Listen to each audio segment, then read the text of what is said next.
ఒకటే package I think 1100 change crores అది వరకు. దానిలో ఏఎంఆర్ వాళ్ళది ఒక 51%, మా అల్లుని కంపెనీ షోదాకు 29%, ఐహెచ్పికి 20%.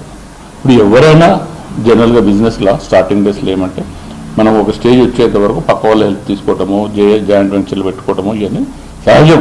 ఇవాళ మీరు చూస్తున్న మార్కెట్లో చూస్తున్న పెద్ద పెద్ద వాళ్ళందరూ కూడా అట్లా వచ్చిన వాళ్ళే.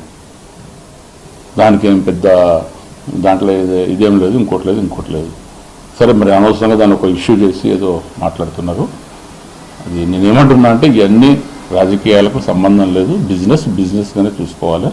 బిజినెస్లో ఎవరికి అవకాశం ఉన్నది వాళ్ళు చేస్తుంటారు. దీంట్లో రేవంత్ రెడ్డి గారికి ఏం సంబంధం లేదు. అట్లనే ఇప్పుడు మా కేటీఆర్ గారు కూడా నేను యాక్చువల్గా 2 days నుంచి నేను కలిసి చెప్దాం అనుకుంటున్నాను. తనకు కూడా ఎవరో రాంగ్ ఇన్ఫర్మేషన్ ఇచ్చినట్టున్నారు. That correct